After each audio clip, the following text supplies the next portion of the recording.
Shri Ganesha Sharada Gurubhyo Namaha. Shri Sita Ramachandrabhyam Namaha. Ramaya Ramabhadraya Ramachandraya Vedhase. Raghunathaya Nathaya Sitaya Pataye Namaha. Welcome to all for this session on Ramayana to chapter 52 of Ayodhya Kanda. In the previous chapter, we saw Rama rested for a while on the banks of Ganga along with Sita, while Guha and Lakshmana were watching over him for his protection in the forest. The day having dawned, the broad chested and illustrious Rama addressed the virtuous Prince Lakshmana. Lo, the goddess night has fled, and sun is about to rise. Oh, listen how the blackbird is singing and the peacock's cry is heard in the forest. Let us cross the swift flowing Bhagirathi which runs towards the sea. Sri Lakshmana, hearing Sri Rama's command, standing before his brother, called Guha and Sumantra. Guha, divining Sri Rama's purpose, summoned his minister and said to them, speedily bring a good boat, stout and strong, capable of taking Sri Rama across Bhagirathi river or Ganga river. The minister, according to Guha's instruction, brought an excellent boat and said, Sir, the boat is ready. When Guha, with joined palms approaching Sri Rama, thus addressed him, O Lord, your boat is at hand. What further do you require from me? O lion among men, O prince, O you observer of great woes, the boat capable of crossing the river flowing towards the sea is here. Please enter it. The glorious Prince Rama answered Guha, saying, You have supplied me with all I could desire. Now place the baggage on the boat. The princes, donning their quivers and bearing their bows, came to the place where the boat was waiting. Then Sumantra, approaching the righteous Rama with bowed head and joined palms, he said, What commands have you for me, O Lord? Touching Sumantra with his right hand, Sri Rama replied, O virtuous Sumantra, now return to the king and serve him with vigilance. I no longer need you. O friend, leaving the chariot, I will enter the forest on foot. Sumantra, receiving the order to return, imagined himself already separated from Rama and full of grief. He exclaimed, O Lord, none in the kingdom desires you to enter the forest with Sita and Lakshmana like a common man. When I behold you, compassionate and guileless, facing great adversity, I regard as vain compassion, simplicity, the brahmacharya vow, and the study of Veda. O Prince, dwelling in the forest with Sita and Lakshmana, will bring you renown equal to one who conquers the three worlds. But we, separated from you, O Rama, are doomed and will fall under the sway of sinful Kaikeyi. The wise Sumantra, certain of Rama's departure, filled with distress, wept long and bitterly. At length, restraining his tears, he purified himself with water and was then addressed by Rama, who spoke to him in gentle accents, saying, Among the ministers of the house of Ikshwaku, none is so kind a friend. Will you therefore act in such wise that the king be freed from grief? The Lord of the earth is aged, his mind confused, and he is tormented with desire. Therefore, I ask you to minister unto him. Whatever the king commands, though through affection for Queen Kaikeyi, do yourself perform such actions. Kings rule to fulfill their desires. O Sumantra, act in such a way that the king be not displeased and that he may not sink under the weight of affliction. When you do approach him, who was hitherto a stranger to suffering, offer salutations on my behalf and say, having renounced Ayodhya and entered the forest, Sri Rama, Lakshmana, and Sita suffer no distress. 14 years having passed, you shall soon see them return. Deliver thus my message of affection again and again to the king, to my mother Kausalya and other queens, and also to Kaikeyi. Bowing to the feet of my mother Kausalya, tell her that all is well with me and also with Sita and Lakshmana. Advise the king to send for Bharata speedily, and when he comes, let him be installed as regent. King Prince Bharata in your arms, appoint him as king. You shall thus be freed from the grief caused by this separation. Thereafter, let Bharata on my behalf be instructed to treat our mothers with equal affection and with the same honor as is due to the king. Let him look on Sumitra and my mother Kausalya as his own mother Kaikeyi. Do yourself say, if you accept the kingdom to please the king, your fame and happiness in both worlds are assured. Having spoken thus, Sri Rama desired to dismiss Sumantra from his presence bearing the message, but the minister, deeply distressed, addressed him, saying, O Ramachandra, forgive me if I utter words lacking in reverence, urged by my devotion for you, nor deem me to be a hypocrite. O Raghava, Ayodhya by your departure resembles one afflicted by the loss of a son. How shall I return there without you? Seeing the chariot without you, the people will be filled with distress. The heart of the city will be riven in twain. Though you have traveled far, yet in the hearts of the citizens of Ayodhya, you are still present with them. Assuredly, the people have neither partaken of food nor water in your absence. At the time of your departure, O Prince, you were acquainted with their grief and did witness their weeping and lamentation.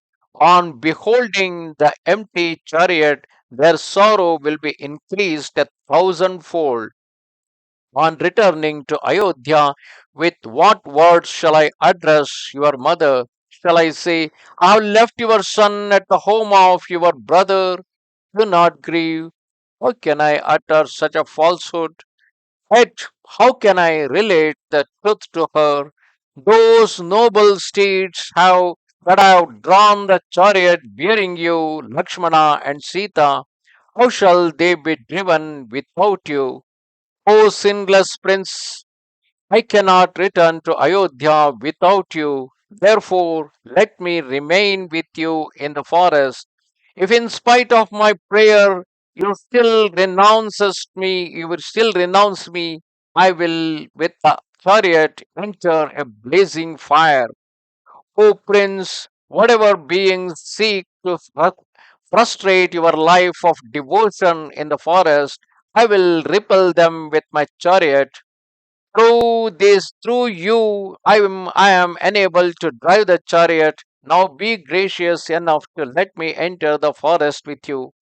Accept me, therefore, as your protector, and let me enter the forest. I ask you with exceeding love, O hero, should these excellent steeds serve you in the forest, they will acquire a high spiritual state. O Prince, by whatever means I may serve you in the forest, I would esteem it more than residence in heaven or in Ayodhya. Without you, I am unable to return to the capital as the sinful Indra was unable to enter Amaravati. It is my highest desire when your period of exile shall be over, to convey you to the capital once more. O Rama, 14 years with you will pass like a moment, while without you they will seem like 1,000 years. O friend of those devoted to you, I have resolved to stay in the forest with the son of my lord. Why can't you abandon your devoted friend, you who only seek to do his duty? Thus repeatedly besought by the minister Sumantra, Sri Rama addressed him, saying, O lover of your master, I know of your devotion to me, but here the reasons which prompt me to send you hence to Ayodhya. Seeing your return to the capital, my mother Kaikeyi will be convinced that I have entered the forest, and it will give satisfaction to her, and will no longer reproach the king. That means she will not create problem for Dasharatha, charging him with falsehood and unrighteousness. I desire that my mother Kaikeyi should enjoy the prosperous kingdom governed by her son Bharata. Therefore, to please me, return to the capital and deliver the message which I have entrusted you. Thus Rama, offering explanation to Sumantra, then spoke words of reason and encouragement to Guha, saying, O Guha, it is not proper for me to dwell in the forest in which my friends reside. Therefore, constructing a hut of leaves and twigs elsewhere, I will live as an ascetic for the spiritual welfare of my father. I, Sita and Lakshmana, with matted hair following the ascetic discipline, will reside in the forest. Bring me, therefore, the milk of the Bhurja tree. Guha obeyed the instruction of the prince, whereupon Rama poured the viscous liquid on his own head and also on the head of Lakshmana. Thus Sri Rama, that lion among men, and his brother Lakshmana appeared as ascetics, and in their robes of bark with matted locks looked charming. Taking the vow of Brahmacharya, the two brothers addressed Guha, saying, O Guha, do not neglect your armies, your treasury, your forces, or defense and your people. A kingdom is governed through diligence and exertion. Taking leave of Guha, Sri Rama with Sita and Lakshmana went quickly towards river Ganga. Seeing the boat near the bank of the swiftly flowing river and desirous of crossing over it, Rama said to Lakshmana, O lion among men, hold the boat firm and aid the gentle Sita to board it. Then you two enter it. Acting on his brother's command, Sri Lakshmana first assisted the daughter of King of Mithila and then boarded the boat himself. Then the resplendent Rama followed, being the last to enter, and Guha ordered his servants to row them over the sacred river. Occupying his seat on the boat, Prince Rama began to recite the Vedic mantra for the safe conduct of all. Performing the Achamana ritual, he offered salutations to Sri Ganga, and Lakshmana also made obeisance to the sacred stream. Sri Rama once more bade farewell to the charioteer, the army, and Guha, and asked the helmsman to row to the other side. The boat moved swiftly to the sound of the oars. Arriving in midstream, the delighted Sita with joined palms adored Sri Ganga, saying, O Ganga, may this son of Dasharatha, obeying the commands of his father, be protected by you. May he, passing 14 years in the forest, return again with Lakshmana and myself. Then, O Devi, O blessed Ganga, returning with them, I will worship you. O Ganga, you are the fulfiller of pious desires. O you tripartite goddess, reaching to the abode of Brahma and appearing in the mortal realm as the consort of the ocean king.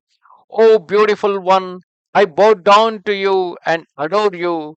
When returning safely from the forest, Sri Rama, and when Sri Rama occupies the throne, then I, desiring to gratify you, will give 100,000 cows, abundant grain, and beautiful apparel to the Brahmins in charity.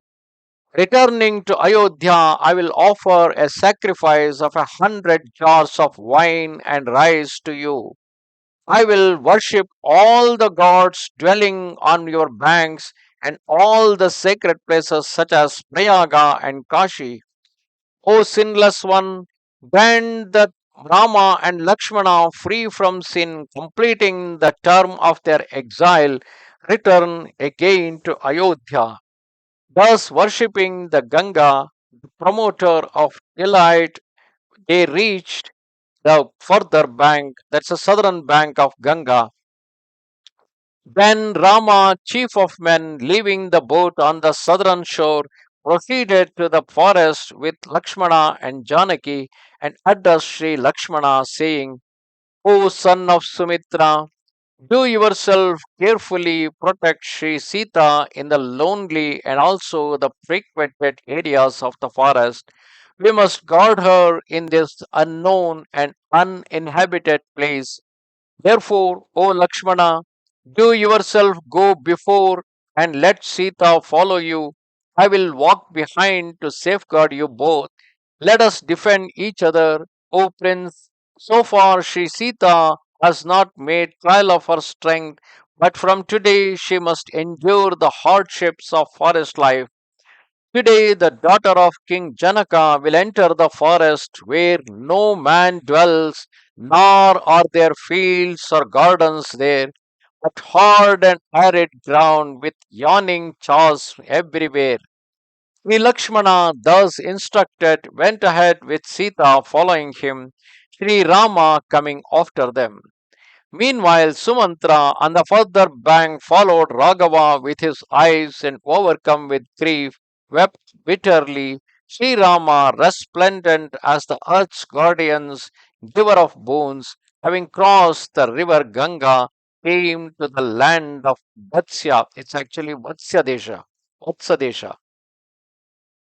Thereafter, the two brothers hunted the deer and wild boar and other beasts, and growing hungry, fed on roots and berries as ordained, resting at eventide beneath a tree.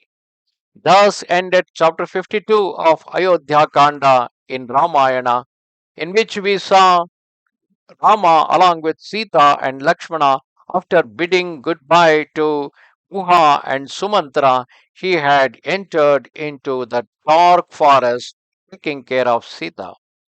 Namaste Sharada Devi Kashmira Puravasini Twamaham Prarthaye Nityam Vidya Danancha Dehime.